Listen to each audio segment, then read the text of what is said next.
Penipuan perjalanan umroh kembali terjadi. Beredar video sejumlah jemaah umroh terlantar lebih dari 1 bulan di kota Mekah, Arab Saudi. Kepulangan para jemaah umroh ini pun diduga akibat penipuan yang dilakukan pihak travel PT NSWM. Untuk membahas lebih lanjut, kita sudah bergabung dengan Eko Hartono, Komjen RI di Jeddah melalui sambungan Zoom. Selamat pagi menjelang siang waktu Arab Saudi, Pak Eko. Selamat pagi, Marvin. Oke, Pak Eko, ini mungkin terkait dengan laporan yang didapat oleh KJRI ya. Sebenarnya kasus ini terjadi itu bagaimana, Pak? Murni penipuan atau ada kesalahan prosedur? Menurut kami ini memang ada unsur penipuan karena memang jamaah boleh dikatakan ditelantarkan oleh penyelenggara umroh. Ya, jadi yang kami temukan di Arab Saudi ini adalah bahwa jamaah ini setelah sekian lama mereka berada di hotel mereka tanpa ada kejelasan kapan mereka akan dipulangkan. Nah, ini tentunya sangat memprihatinkan. Oleh karena itu berita bahwa kemudian pihak kepolisian bertindak segera setelah menerima laporan dari kita untuk memproses mereka lebih lanjut. Ini suatu hal yang sangat melegakan. Mudah-mudahan ya tidak akan terjadi lagi kasus seperti ini. Nah, dalam tayangan yang kita saksikan tadi itu, para jamaah kemudian menangis dan sebagainya. Itu kejadian tahun 2022, sekitar bulan September kalau nggak salah. Tapi itu bukan kali pertama KJRI menemukan adanya penipuan seperti ini. Jadi pertama kali kita temukan ini sekitar bulan Mei 2022. Nah, waktu itu menjelang haji ya, menjelang haji tahun 2022. Ada laporan 24 jamaah umroh juga mengalami kejadian serupa. Jadi ditelantarkan dan mereka tidak tahu lagi kapan harus dipulangkan. Ya, mereka sudah menanyakan kepada pihak travel, tapi tidak ada kejelasan. Selalu ditunda-tunda, ya nanti. Sampai akhirnya kemudian mereka lama tinggal di situ. Mereka akhirnya tidak ada lagi tidak ada lagi harapan dan mereka akhirnya dapat melaporkan ke kita segera tindak lanjut dan baru kemudian kita tekan pihak travel di sana untuk segera memulangkan dan akhirnya mereka bisa dipulangkan. Pak Eko, bisa dipulangkan pun juga, ya maaf, jadi bisa dipulangkan pun juga ternyata tidak sekaligus waktu itu bulan Mei itu.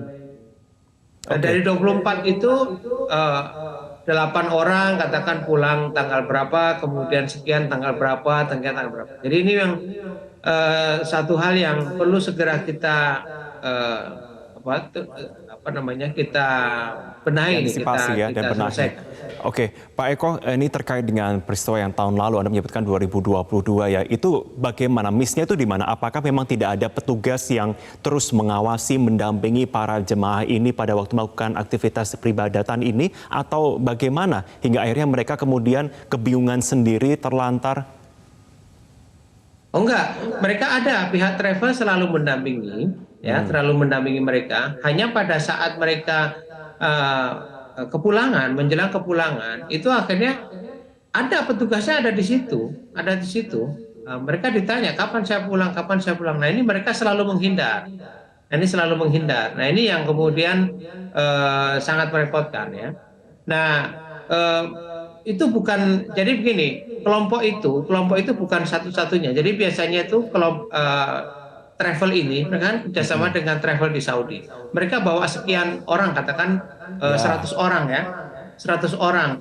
Mungkin sebagian dari situ akan pulang, ya akan pulang. Tapi ini ditinggal gitu. Jadi yang 24 ini ditinggal, tidak ada lagi kejelasan. Mereka ditinggalkan oleh pihak travelnya. 1-2 orang penyelenggara travel itu biasanya ikut selalu dengan mereka. Nah, ini pulang dengan rombongan sebelumnya. Nah, 24 orang ini kemudian terlantar. Hanya ditangani oleh pihak travel di Saudi. Nah, mereka kan bingung lah ini kapan ya. Nah, pihak Saudi juga mungkin mereka kan dealnya dengan perusahaan di Indonesia. Ya, selalu akan diulur waktunya, mereka akhirnya kemudian bingung. Nah, kemudian setelah mengadu ke kita, nah baru kemudian kita tidak lanjuti, kita tekan perusahaan di Saudi ini, kita tanya siapa mitranya dan sebagainya, kemudian kita laporkan. Nah, kita mendesaknya kepada pihak travel di Saudi, mitra mereka, agar supaya ini segera dipulangkan. Ya, akhirnya alhamdulillah mereka berhasil pulang walaupun mereka sempat sekian lama menunggu di Saudi.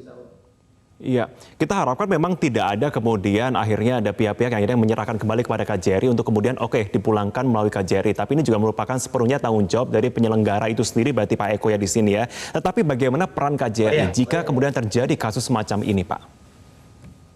Nah, jadi memang begini, kalau untuk umroh, pertama sebelum yang lain, pertama bahwa untuk pemulangan ini tidak menggunakan anggaran negara. Jadi bukan kemudian kepulangan mereka itu atas tanggungan pihak KJRI.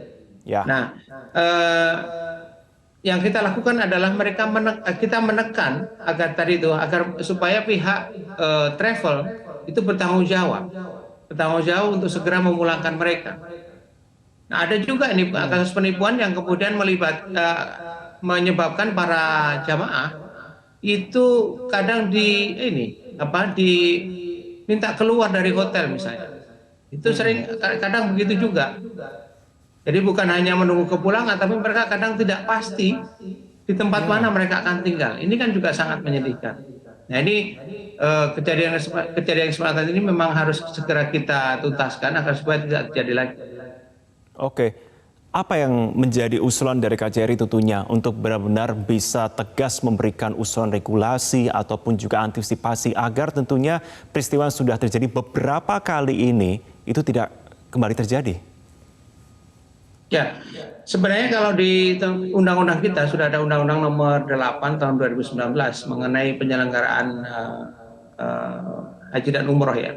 Nah, di situ maksimal 5 hari sebenarnya. Maksimal 5 hari itu jamaah kalau sudah sampai maksimal 5 hari itu ada jamaah tidak bisa dipulangkan, maka pihak travel itu akan bisa dituntut. Nah, ini apa yang bisa kita lakukan? Pertama tentunya kami mohon kepada para jamaah umroh tentunya. Karena begini, sebelum yang lain, umroh itu ranahnya adalah pribadi. Jadi antara bisnis dengan customer, B2C. Artinya tidak seperti haji, di mana kita bisa mengatur masalah penginapan, masalah transportasinya ya. Untuk umroh itu diatur sendiri oleh pihak customer, oleh pihak jamaah. Nah, oleh karena itu kami mohon pertama para jamaah bisa memastikan bahwa tiket dan penginapan itu memang dapat dipastikan, dikonfirmasikan. Jangan kemudian hanya percaya. Nah, ini kadang para penyelenggara umroh itu hanya menunjukkan bukti booking tiket atau pemesanan tiket misalnya. Kita harus bisa memastikan bahwa itu benar-benar tiket yang ada, bukan bukti pemesanan. Karena bukti pemesanan bisa juga belum dibayar. Jadi kalau belum dibayar, ini berarti kan ya bisa juga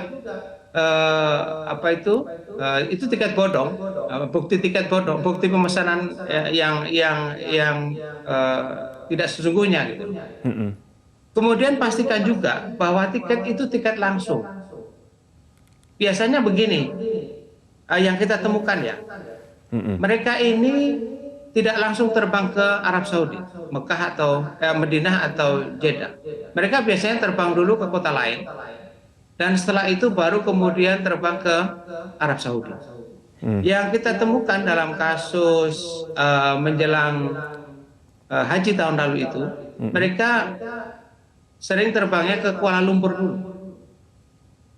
Kuala Lumpur, Jakarta Kuala Lumpur, kemudian di sana harus menunggu lagi coba. Jadi sebelum terbang ke Arab Saudi, mereka harus menunggu lagi beberapa hari di Kuala Lumpur untuk dicarikan tiketnya. Baru setelah itu terbang. Terbang itu pun kadang tidak langsung. Ya, ada yang melalui Sri Lanka, ada yang melalui India, baru kemudian mereka terbang ke Arab Saudi.